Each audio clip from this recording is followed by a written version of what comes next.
is Matt McPherson. I'm president of the Students Association here today. Can I ask all the students who are here present to put up their hands? Let's see how many students. Good, okay, don't tell any other students that there were a free buffet, okay? Because we'll be absolutely influxed. Alright, so really good to see all of you here today. I'm really pleased to be introducing and chairing our Innovative Teaching afternoon.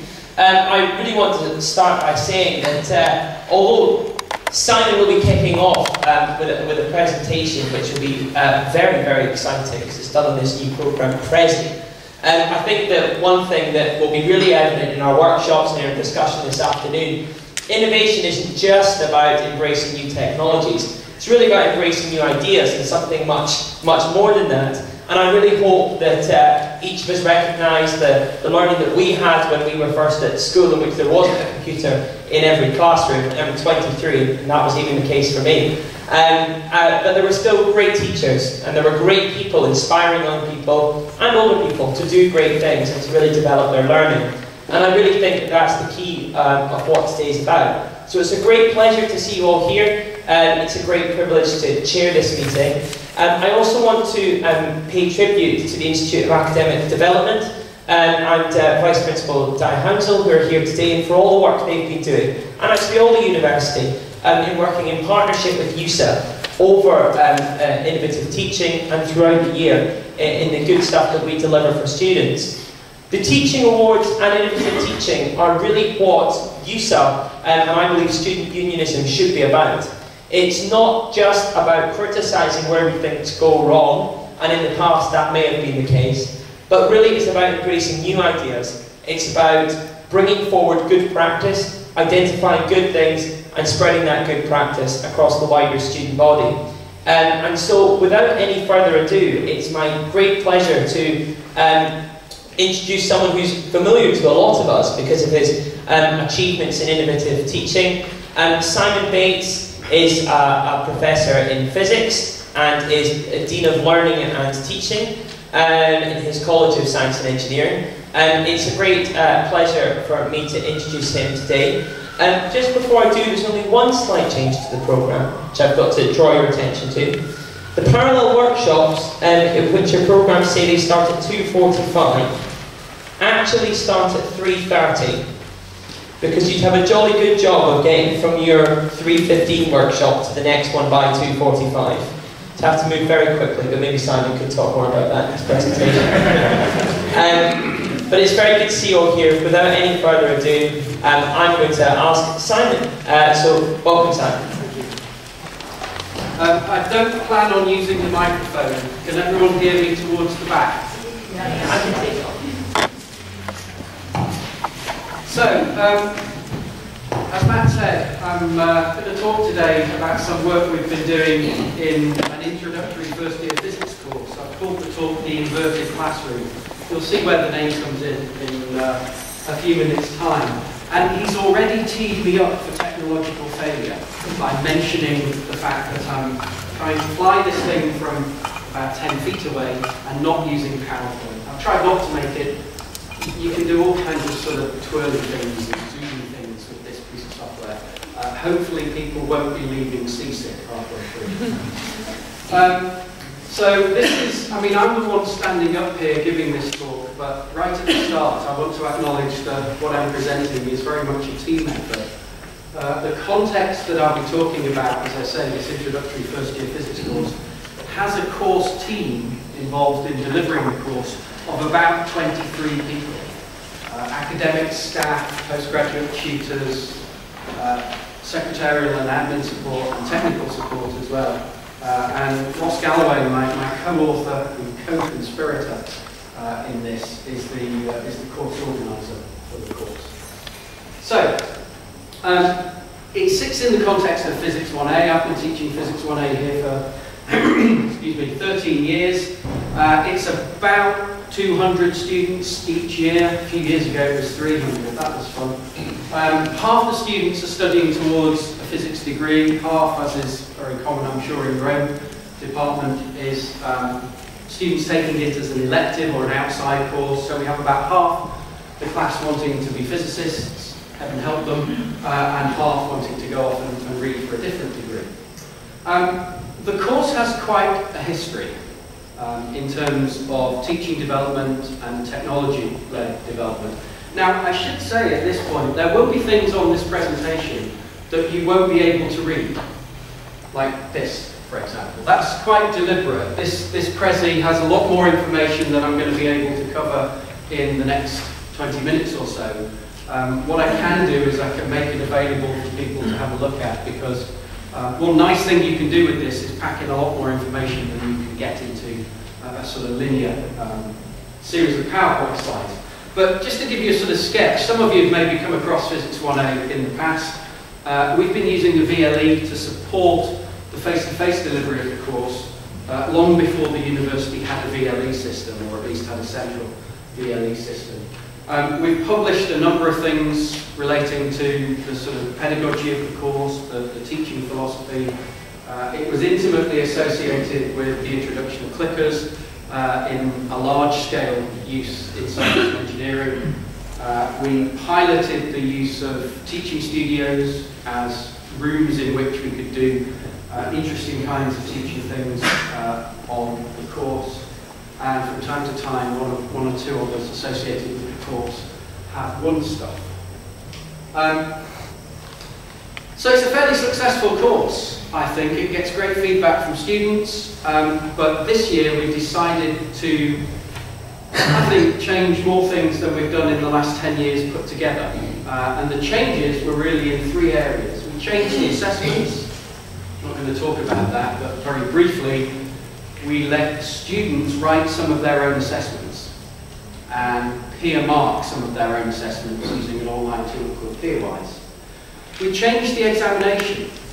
We made it an open book examination, or rather an open note examination. Students could take in their course handbook that we give them, the skeleton course outline, plus anything they've written themselves. Not the textbook, not a graduate student on their back, as someone once tried to do, I think, at Harvard on an open book exam.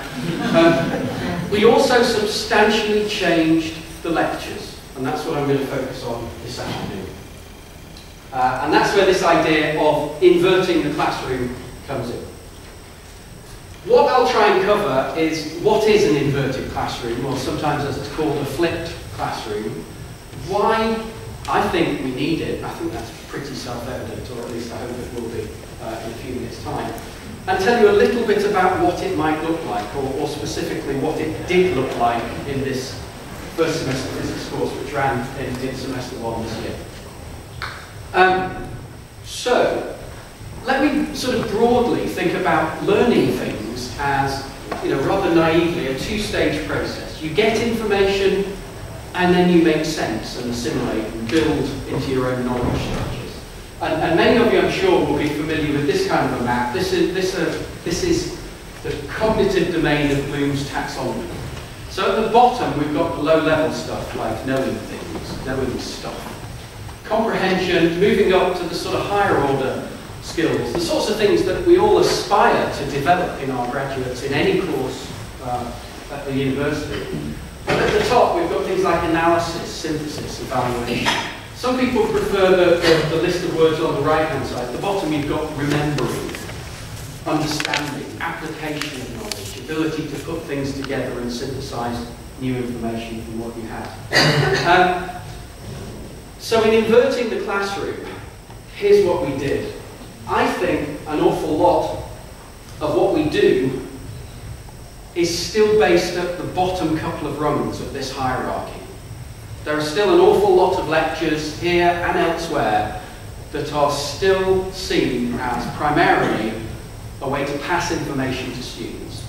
And of course, given how much access to information has changed, we have to question whether that's appropriate anymore. I know that students coming into my class in Physics 1A could have seen world-famous physics lecturers online, on YouTube, the MIT OpenCourseware project.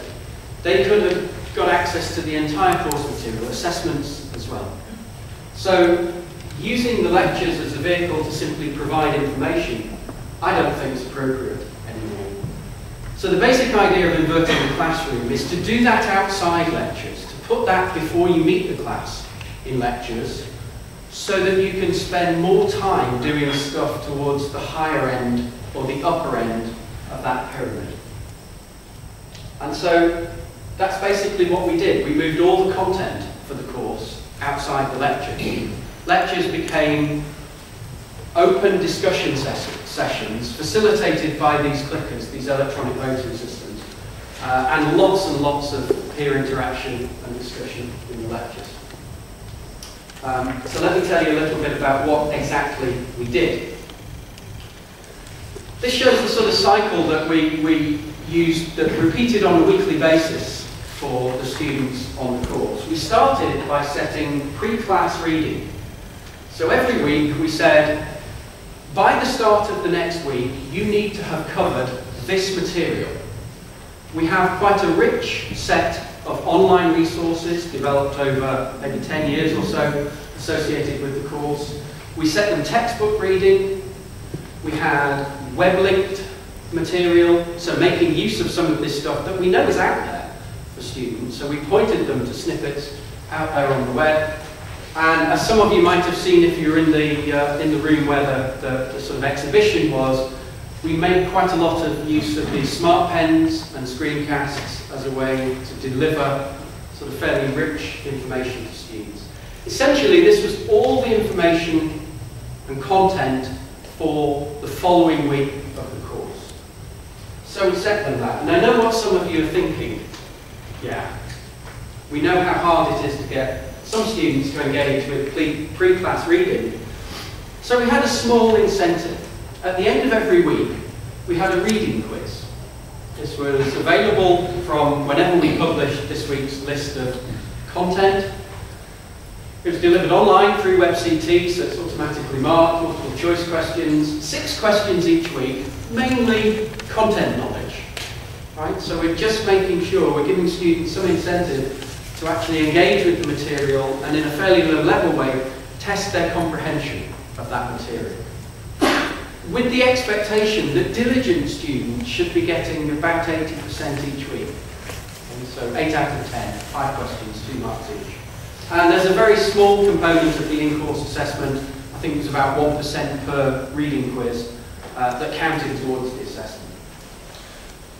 What we also included was question 6. Question 6 wasn't scored, but every week it said, after doing this week's reading, what I still don't understand or find confusing is, and then just a free text box.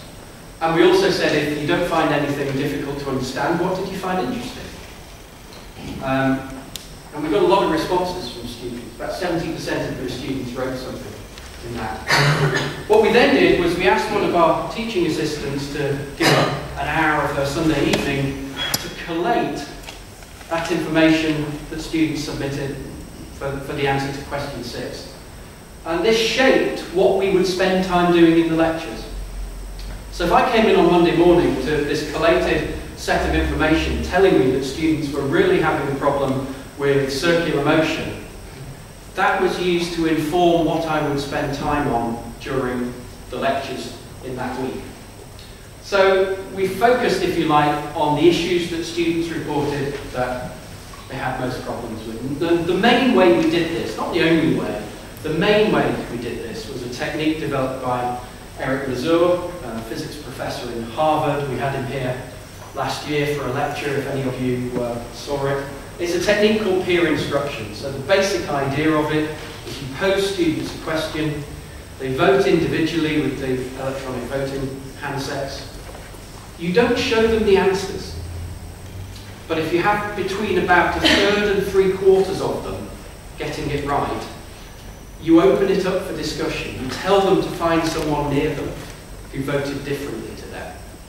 And in some cases, I say to students, if you can't find anyone near you, if you're in a little island of people who agree with you, get up and move. Go and find someone who disagrees with you and have this discussion. And then after the discussion, you have a revote with absolutely no input from the member of staff.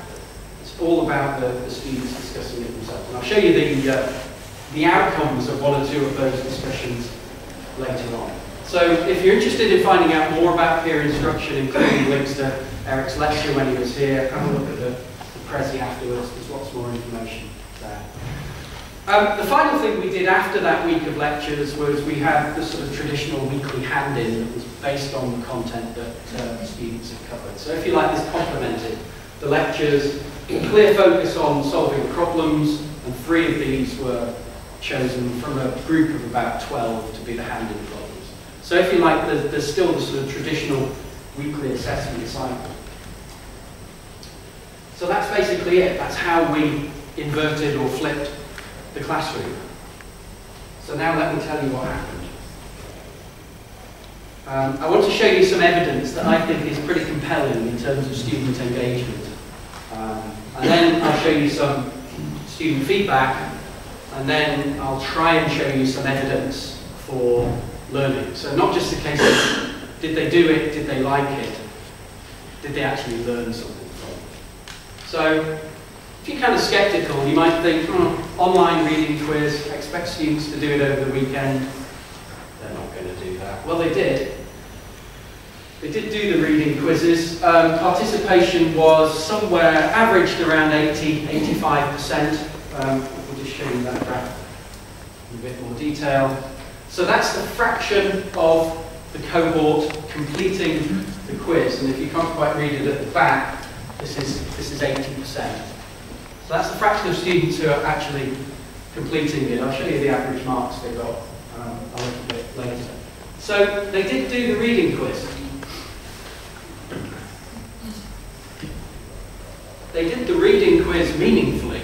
They really did engage with it. They didn't just click random buttons and come up with the monkey score of 2 out of 10. So what we've got there on that chart is the green trace is the mean score, blue is +1 standard deviation, brown is minus. Again, you can't read the scale, but the green is averaging about 80%.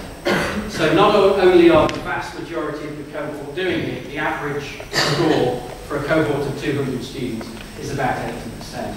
And what was really impressive was how much detail students went into on this question 6 of the reading quiz. They seemed to really relish the opportunity to tell us about the stuff that they didn't fully understand.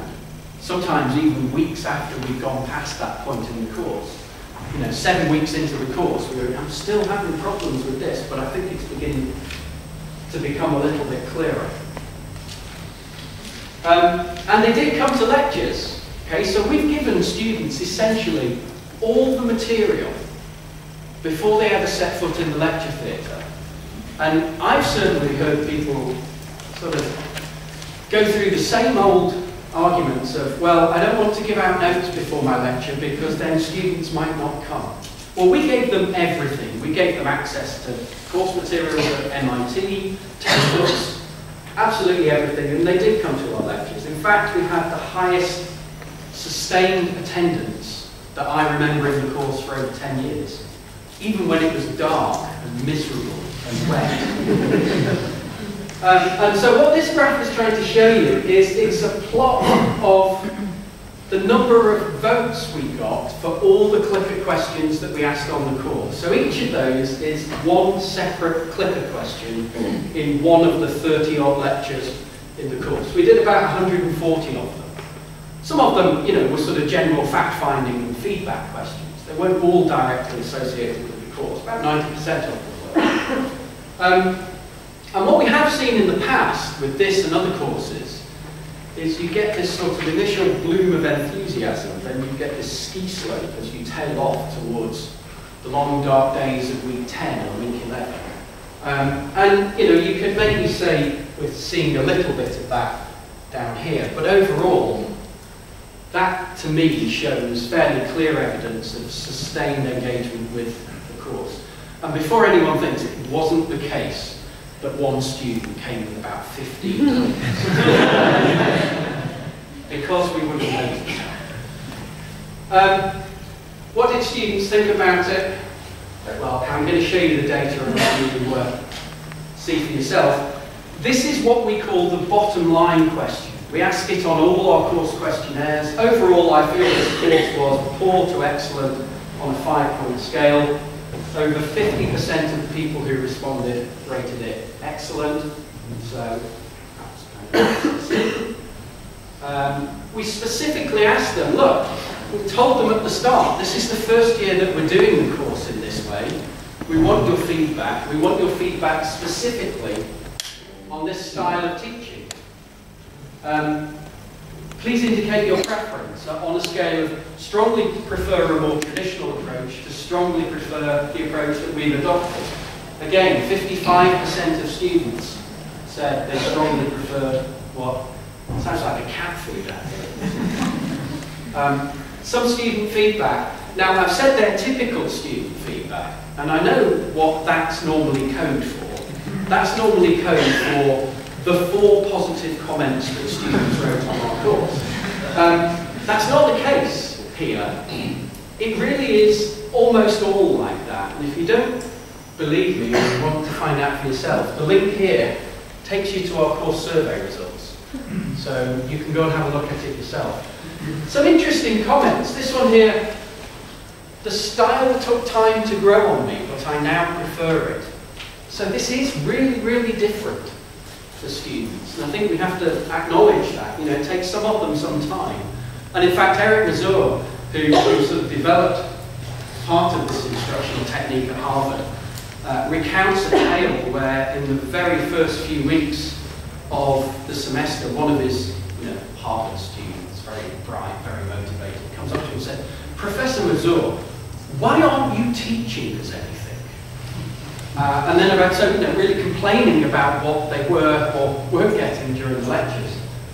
The end to that story is about 8 weeks later, that student became one of the more vocal, if you like, proponents of the technique itself.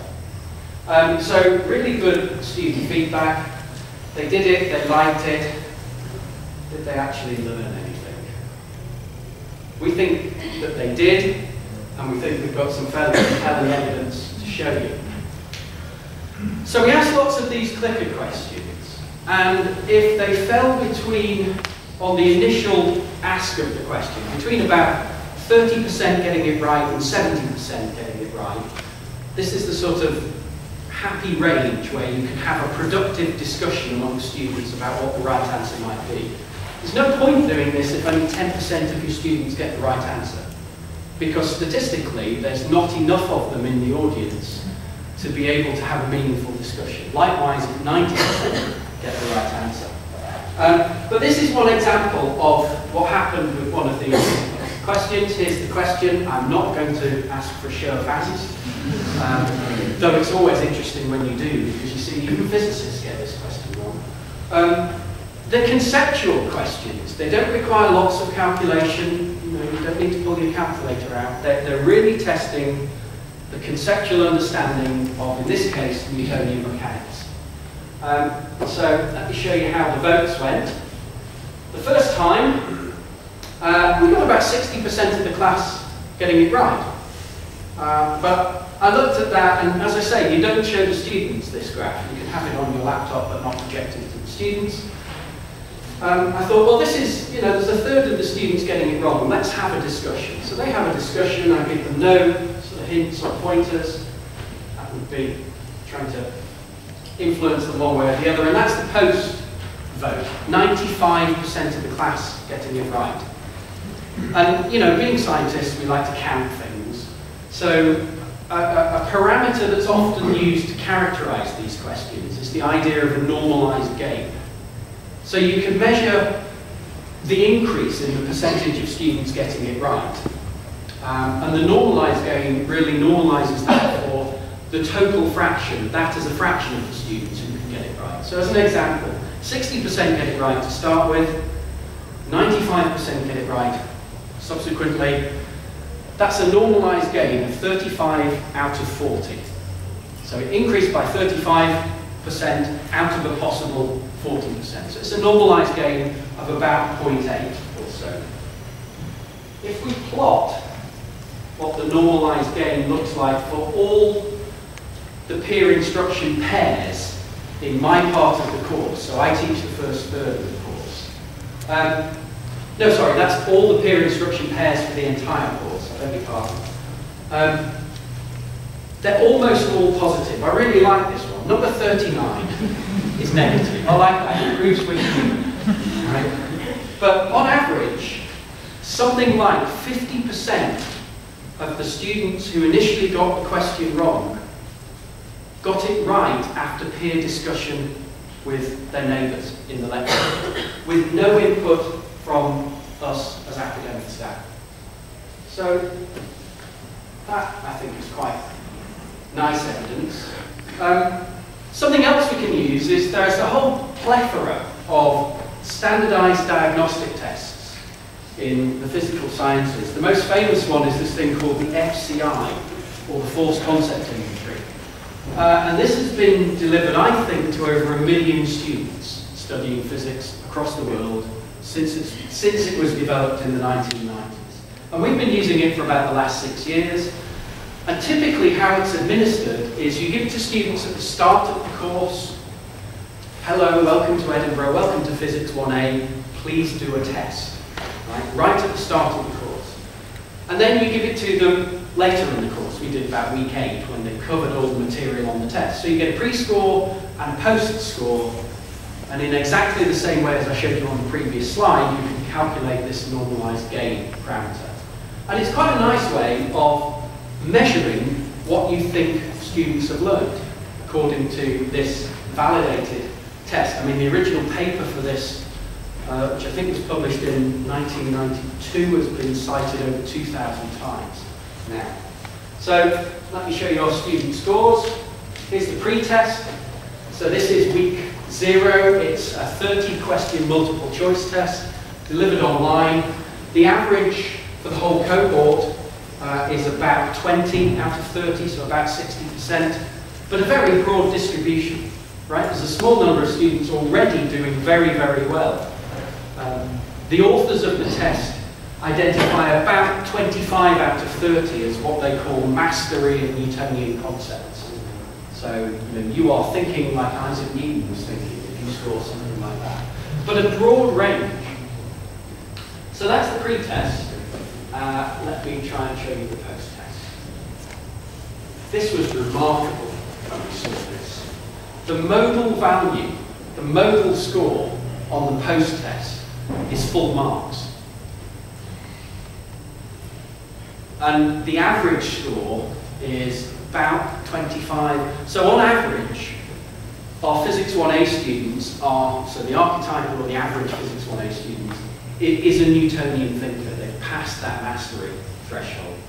So another way we can cast this, because this is such a widely used test, we can benchmark ourselves against other institutions. And as I say, this has been used extensively. So here's what we did. What we plotted here, we're really interested. We don't really care where students start from. Well, we do, but more importantly is where they get to by the end of the course.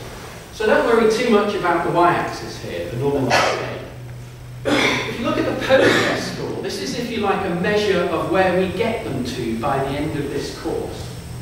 And the red triangle is us this year. So any Physics 1A students in the room are going to need to deflate their egos to get out of the door.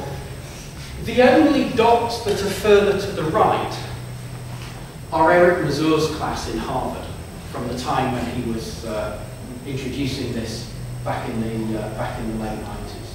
So in terms of value added, I think we did a reasonable job. We should put that in promotion applications or something. So we think we measured useful learning by the students. Finally, the examination. It was an open book examination. They did really, really well on this. I haven't got time to go into the details. We had our course board a couple of weeks ago, and the external examiner said, this is a great paper, very challenging, strong focus on problem solving.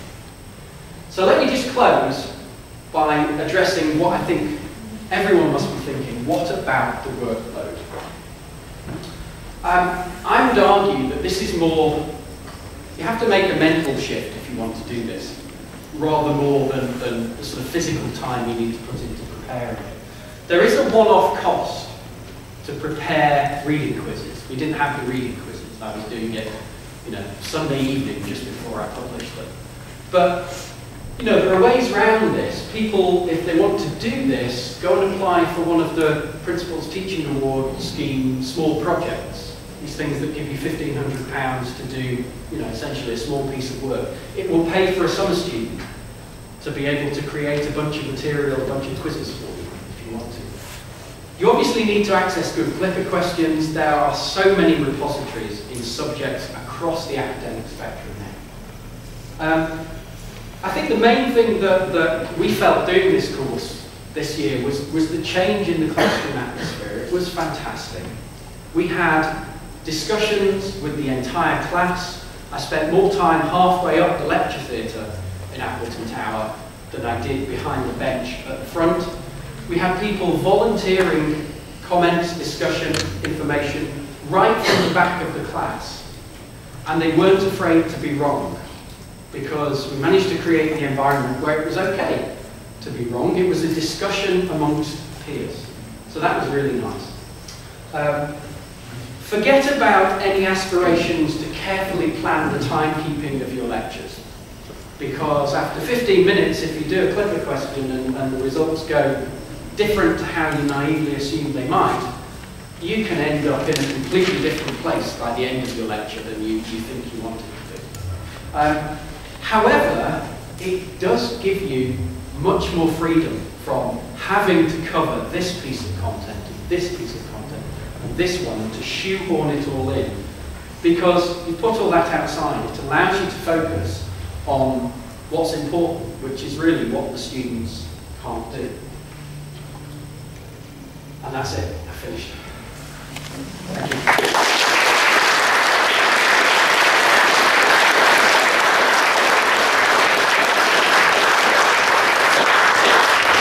Thank you very much for that, Simon. What I'm going to ask now is, does anybody have any questions they wish to ask Simon at this stage? Oh, I've got one question here. I'll hand round the mic and I'll be the runner in the middle. It's cheaper than gym membership. You talked a lot about discussions at your lectures. I was wondering, is there still opportunity to actually work through things on the board and things? Yes. Is that still happening? Yeah. That's very useful to... Yes, it is passing the knowledge, but you're also seeing...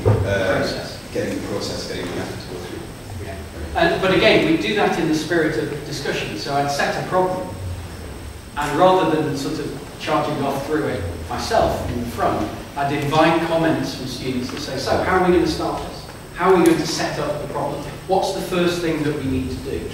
Rather than, and so, it becomes very much more driven by, and if people said the wrong thing, then you just have a discussion about why that's wrong and what else you might want to do.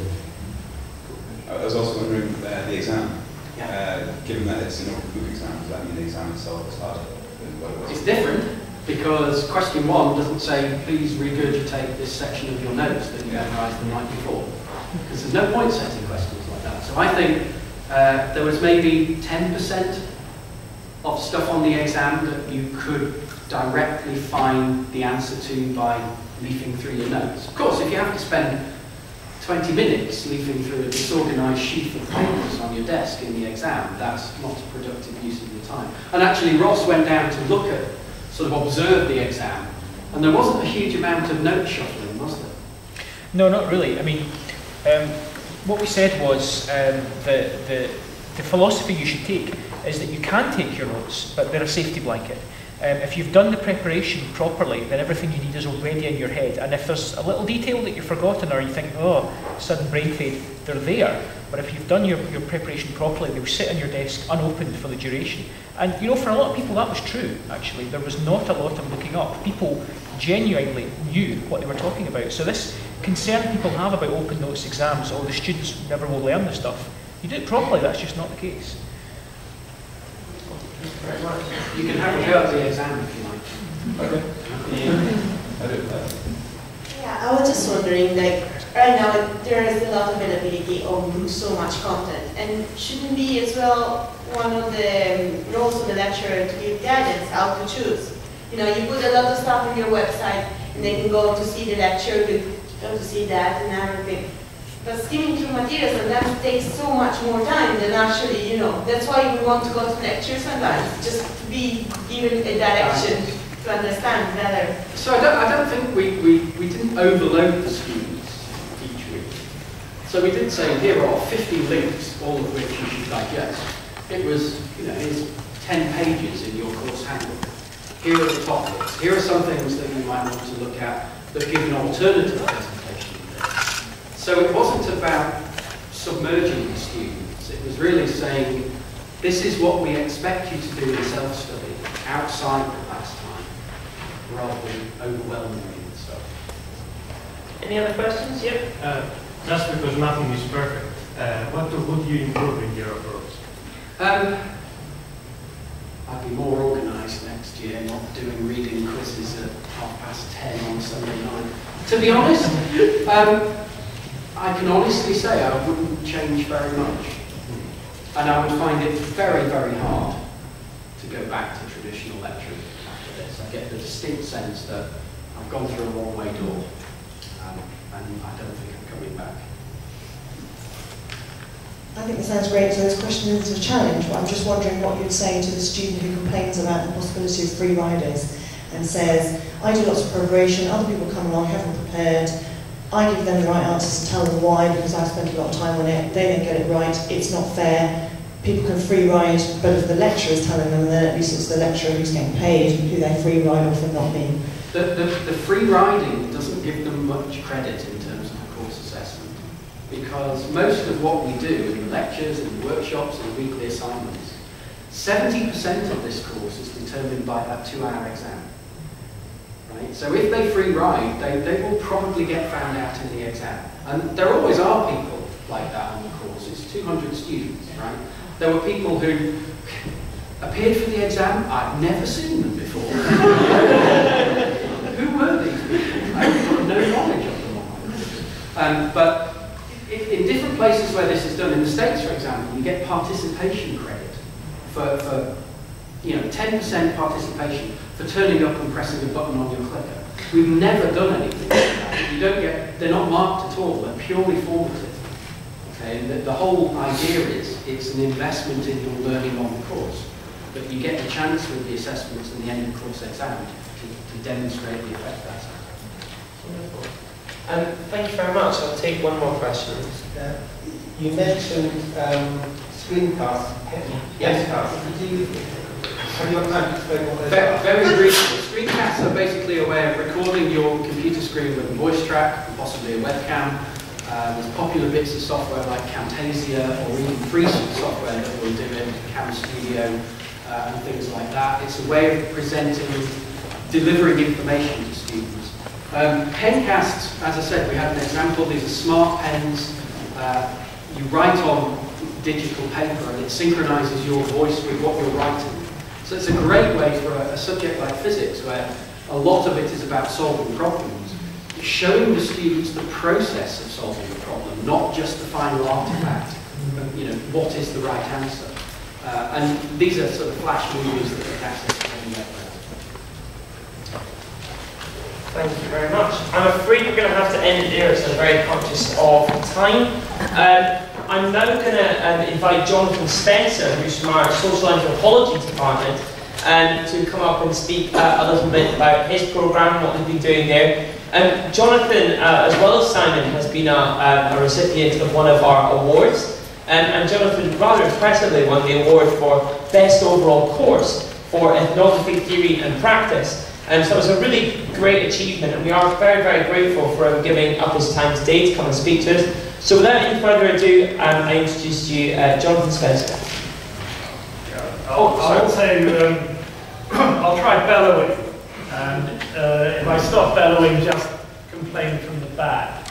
I feel very much like, actually, a lot of the spirit of what I'm going to tell you is remarkably similar to what you've just heard, but this is very much the kind of garden shed and rubber bands version of the same thing. And that's even true to the fact that I've stuck a memory stick into this wonderful EUSA laptop, and we'll have to lurch over to change the slides because I don't have that wonderful remote facility. The course I'm going to talk about is a course called Ethnography, Theory and Practice, which we launched last year in the autumn of 2010 for the first time as a sort of optional course for second-year undergraduates across humanities and social sciences, but very much targeted at social anthropology undergraduates who are getting not very much social anthropology in their second year. And one or two people in the room will recognise almost immediately, and I'll come back to this in a little bit, innovation isn't all it's cracked up to be. Some of this innovation is actually rather old news in the sense that what we've done is we've reconstructed and repackaged some innovations, some of which go back actually terrifyingly 20 years. I'm looking at Lisbeth at that, who was there with me when we did them. But which is also, for any younger members of the academic staff in the room, you only have to innovate once. You can just do it again 20 years later and get a prize for it. I never got a prize the first time, so there you go.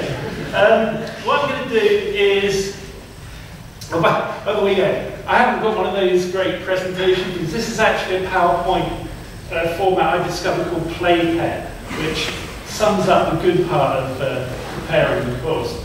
I'll tell you a little bit about the course and how we put it together. And I want to raise some issues that have come up from teaching it, some of which are as yet unresolved. And I think, as will become apparent, it's in the nature of the kind of course this is, that it's kind of labile is one word, protean is another. It's not particularly fixed, and it's going to keep changing, and that's, I think, part of the spirit of it, and I hope it will kind of infuse at least some of you to think about doing similar sorts of things. So the course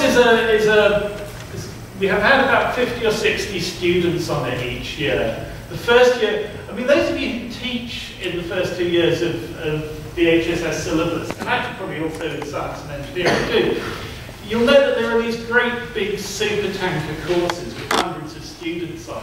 And you know if you make some slight mistake with them, you've got a huge disaster on your hands. Forget Italian ferry boats. I mean, you're really in bad trouble if one of those things starts going off in the wrong direction. So when we launched a new course at this level, one of the first anxieties was, A, would anyone turn up? 50 was a really nice number, actually, as it turned out. But B, what if 200 turned up? Which would have been sort of major panic too. So the number seems to be fairly stable, and that helps quite a lot. And I really don't know what we would do if we were trying to deliver this with 200 students. The issues around the course are things to do with assessment, the role of lectures. I think I've now got a label for it. I can say this is also an inverted classroom course because the lectures are very much following on from activity that the students are doing outside. Same sorts of issues to do with investment, planning and structure. Lots and lots goes in at the front end of it. But also, I think slightly more is going on in terms of constant feedback loops, in terms of the content. Because this is a course about students carrying out research projects. And insofar as the students will be doing completely different projects every time, there's only so much you can pre-prepare.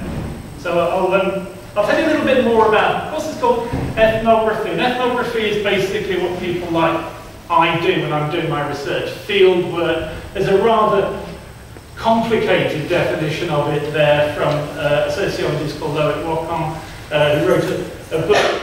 The book is a better example.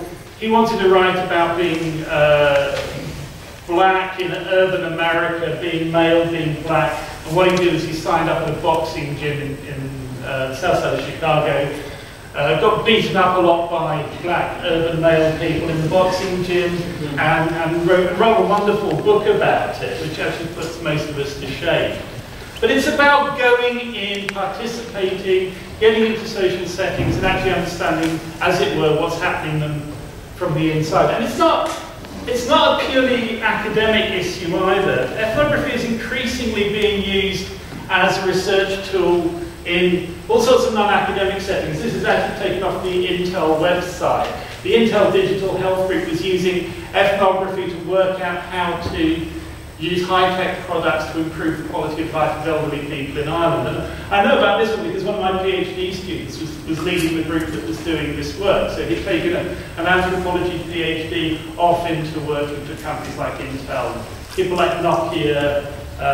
For some reason, how people use mobile phones is a subject of constant mystery. And people in corporate headquarters don't understand it, so they hire anthropology PhD students to watch people using them. I'm happy. It improves our employability prospects enormously. The experience of teaching this course, I mean, I only came up with the title for this yesterday, so it wasn't announced. It's something like learning from our students. But it is very much about attending to what the students themselves are doing, listening to them, and not particularly telling them things. It's about the capacities that students bring in, which I have to say I feel are enormously underexploited in our teaching, particularly in those great big first and second year courses. And I was an undergraduate here many, many years ago, more years ago than I care to remember. But what's depressing is that in many respects, the structure and format of our big first and second year courses are remarkably similar. And things that I found frustrating in the 1970s, oops, are still being found frustrating by students. And students can do an awful lot more. And one of the nice things about this course is we really actually got them to do tons more than they were being asked to do in the courses around them. And they responded. They responded incredibly positively. So, presentation. Well, what can we learn from them? These are just two examples of the projects that students did. The course is based around group projects, where 2 or 3 students, sometimes 4 in a big group, go off and carry out over a period of 4 or 5 weeks an intense kind of observations and interviews on a particular location somewhere around the city of Edinburgh. So there's one project there about car boot sales, this one's, they went in and did the studio space in the College of Art. These were both very good projects from this year. We've had all sorts of other things that have been done over the years. We've had some interesting ethical, legal challenges. The first year we had people doing a project on the people who raid skips outside supermarkets for free food in the middle of the night. There's a name for them, I can't remember what it is. Yeah, so we have all this stuff like, can we do a project on this? Will we be participating in something illegal? Is it even illegal to do this? I think they rang up the supermarket at one point and say, do you think it's illegal? And we went through all sorts of ethical hooks about what we could allow them to do and not do. But of course it was all resolved because they never actually found anybody doing it. So it was a project around kind of imagined activity. I think there's an allegory in there somewhere for anthropologists more generally. We worked it around space. This is an idea that goes back a long way. Partly because our idea is to come out without a picture. Never put white letters. And if you prepare your presentations on a Mac, don't ever run them through the EUSA laptop. I'd like to pretend that was deliberate, it wasn't. It looked beautiful in the Appleton Tower when I had the same slide. Anyway, okay, this is a student quote. You just have to imagine. You can see the word fascinating at the bottom of it. And behind it is a picture of an Apollo astronaut out in space. That's the bit that doesn't come up. Of course, the student says, although this ethnography theory and practice was a new course this year, I've never taken a course that was more innovative, interesting, and useful. It's quite nice. The course involves students working together in tutorials and in Edinburgh fieldwork to write an ethnography and gain first-hand experience of research in anthropology. It was rewarding, well-taught, well-organised. They didn't all say that. Including an online course wiki and always fascinating. So they're actually going out and doing the research themselves. And what we were doing was we were providing them with a structure, primarily through tutorials and through some limited lecturing to facilitate that. And we were putting them in touch with resources like having sessions with the librarians about where they could find academic literature to link into the kind of topics they were doing. one of the things that's sort of slightly eye-catching, and you know, I just have to apologise for my bit at the university. This is not eye-catching for people like Simon at all. But people around me got very excited because we used the wiki service. We thought this was pretty cool. Actually, I don't think it's pretty cool anymore. I'm pretty sure that, well, I'm not certain that we won't use it next year, but I'm certainly open to persuasion for other kinds of tools that do the same thing. The thing that the wiki could offer was a place where people could share field notes, they could work together on documents, they could have conversations. And what it did that WebCT, in my experience at least, doesn't do very well was it creates a very nice horizontal community where everyone has access to everything else. And one of the problems that we've found with WebCT over the years is it's very much, the architecture is very much structured around a traditional course structure where there's somebody in charge at the top who can see what everybody's doing. But students themselves can't see what each other are doing. It's much harder to share things across students. So the wiki's very good for that. In other respects, it's quite clunky. And I must say it's probably the most visually unattractive thing that the Edinburgh University Computing Services has ever offered us. But nevertheless, it worked. Rather to our surprise, and to get the students to do it, because I think we've all been in situations where there were, you know, discussion groups and chat opportunities, and nobody ever went in there or did anything, except occasionally to post something very abusive about one of the lecturers. What we did right at the very beginning when we started using it was we just basically put some stuff very deep in the wiki that everybody had to get hold of. In this case, it was examples of successful previous projects. So as it were, the answers are there. You just go in there and look for them. And once they've got in there, they started using it, and it kind of took off. But as I say, I think we would be perfectly happy to use some other piece of software to achieve the same aims. We had a lot of issues this year, looking at the tutors, about students registering for it and getting access to it. And we kept getting told it was fine, they all had access, and then we'd get a flood of emails and people said they couldn't. And that was rather distracting. What they carried out this field project. They said the projects were organised through tutorial groups. This is from one from last year about big issue sellers. And this is just an example of the project report we did at the end. There's a map where they show the different sellers that they interviewed, and there's this methodology section about what they did. It's rather a good project, actually, to put it mildly. And one of the great things about this kind of course for me is that you always learn stuff. There's always things like, I'd like to know about BBC sellers, but I'm not going to go up and talk to one of them at great length about what they do. But I can get the students to do it.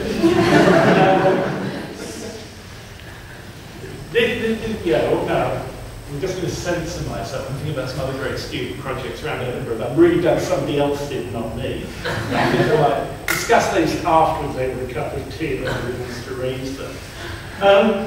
So they went out and did these group projects. There were different tasks, observation tasks, taking notes.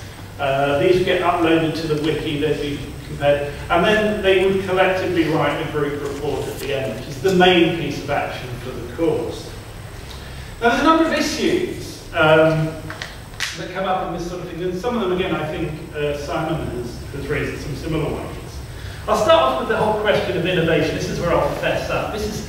This is something that I stole from Bristol Polytechnic in 1986. I mean, the basic structure of the group-based student project, working around this kind of thing, was something in my very, very first part-time teaching job. I found a bunch of people doing. It was really great. It was very pre-structured. It worked beautifully, and I just imported it to the University of Edinburgh with the assistance of some, in those days, very young people called Mr. Nottenbelt and Di Hansel, I think, was still at school, in fact. And we had some money for flexible learning, I think it was, from one of the big funding agencies. And so we imported it and brought it into our second year course. And then it got moved around and changed around and squeezed and squashed. And what we did this time, with support, I should add, from the Principal's Teaching Awards, which did help in terms of the infrastructure development. We made it bigger, we made it much more complicated, and we made it into a full course rather than a small component in an otherwise bigger course. And I suppose one of the things, for me, the innovative things, the bells and whistles, the wiki, this sort of thing, there are other ways that we could have done that. It certainly made it easier, but there are almost certainly better ways we can do that.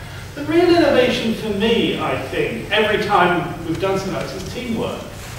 It's really investing on both sides, on the students working in teams, which is still relatively unusual, again, in the humanities, social science side of things, but also the teachers working in teams. And so that, the first year, last year, I worked with really superb combination of postdocs and PhD students doing the tutoring, who really made a huge difference to this and contributed hugely to the basic design of it, as we were building it as we went along. And this year, again, I had two really excellent tutors, Siobhan and Sarah, who will be running a workshop. And you can all go off and do an ethnography project in 15 minutes this afternoon and come back. Siobhan and Sarah and my colleague Becky Marsden, who worked with me on it this year. And it really is something that depends very, very much on everybody communicating with each other. This standard structure where I'm the lecturer, I will come in and do my 1 or 2 or 3 hours a week, and the tutors are just like doing their thing somewhere else. Absolutely wouldn't work with this. I was very, very dependent on feedback coming from the tutors, feeding back into what was happening in the lectures. One of the things that we managed to get students to do, and again this echoes I think something Simon did, is basically tons more than they would normally do for a course of this sort. We tricked them into doing tons and tons of writing, more or less weekly writing assignments, but also different kinds of writing. And this was something that we hadn't particularly thought about. The overall assessment package involves a group report, but also various individual components. We'd assess the field notes, we'd assess interview transcripts. They did one more or less conventional essay. There's no exam for this course at all, which is plus for I think, for the students. But this is great. You don't get let off doing an exam, but you actually do 2 or 3 times as much work during the week as you would do normally. But also they were going off and actually doing research. They were going to the library, they were getting online, they were finding articles about the particular things they were writing about and linking them in. So this was like very, very genuine research skills, plugging them into a kind of tradition of academic argument, which is sort of what we like to do. So one of the other things about the writing tasks, apart from completely overloading the tutors with assessment, and this is again something we have to think about when we do this, one of the things in the initial feedback we got, which completely took me by surprise, but it's worth thinking about, was a lot of students said things like, this is the first time I've ever been asked to do a piece of descriptive writing. I get asked to write essays. That's what I do. Or, this is the first time I've been asked to do something like an interview. These are different kinds of writing. The kinds of writing skills that people need in their lives. But we have this incredibly limited set of writing skills that people work up. And they found that very liberating. They really, really enjoyed it. And that, as I said, that wasn't part of the master plan, but having discovered they enjoyed it, I was more than happy to encourage them to do it. Lectures remain an issue for this course.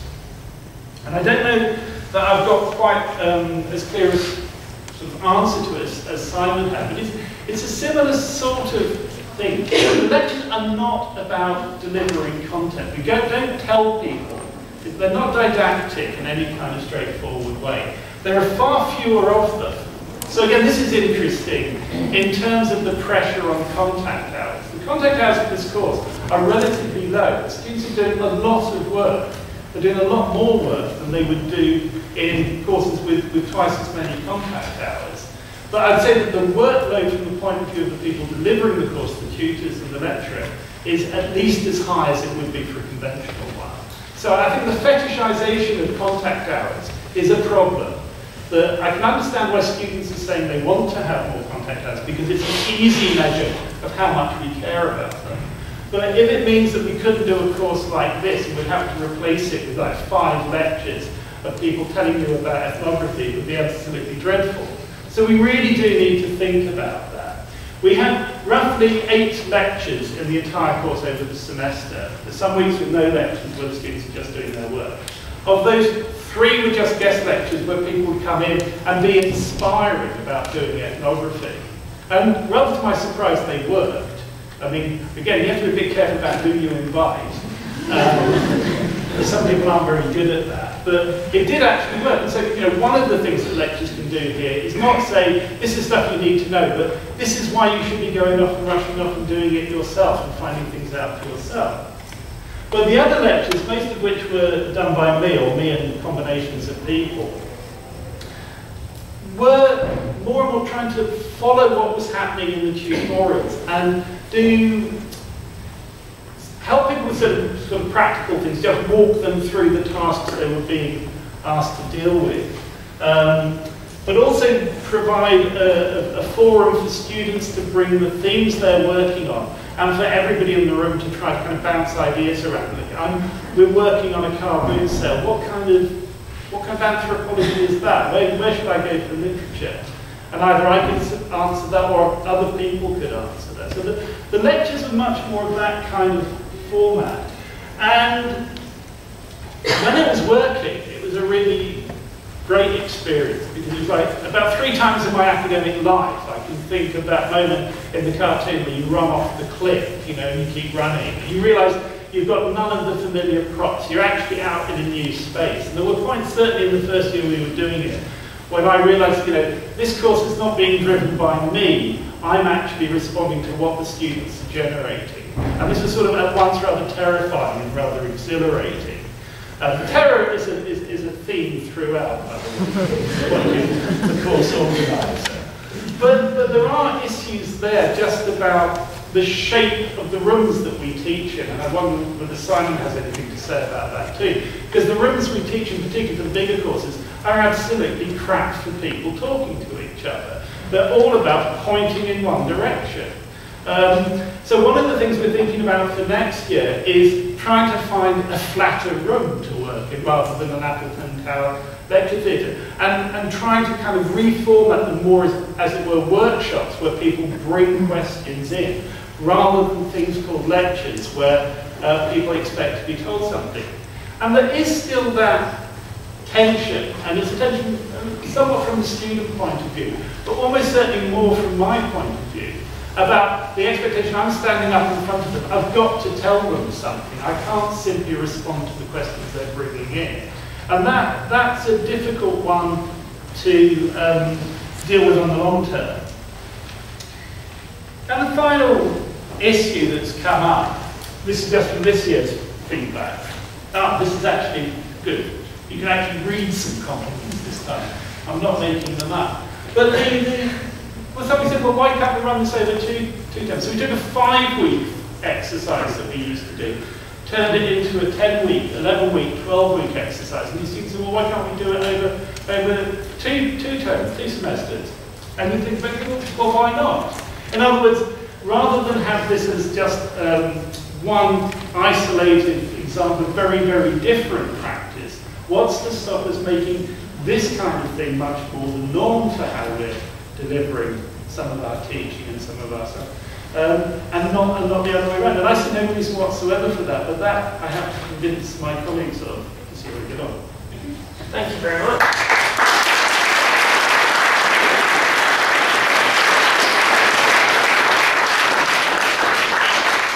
And can I ask if anyone has any questions? We've got about 5 minutes left for questions to Jonathan.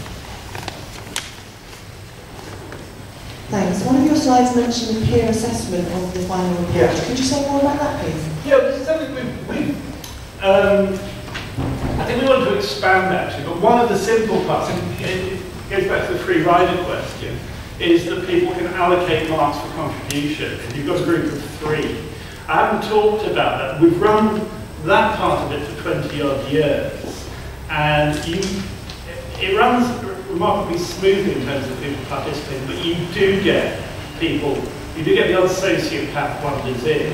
And that is quite problematic because they can end up with quite a good mark with doing very, very little. So we have part of the assessment that can be assigned collectively by the group for the share of participation. But we're also trying to work towards more of groups assessing across and feeding into the final mark. I have to say that the person who put together the marketing program, a former colleague of mine, who runs a similar kind of postgraduate research training course, devised an immensely complicated algorithm for the final mark. And I spent about a week before Christmas with my very rusty Excel skills trying to get a mark out of 100 out of all these different, which I did. I mean, there were any students, so I can assure you we did. So we would like to get some more of that in there too. And probably also, I think for some of the things like the interviewing and field note exercises, it would be better to actually have peer assessment rather than have everything going to the tutor and coming back, which is just an excess of work for them. Any other questions? You're not all this shy, I know. Yeah, of course.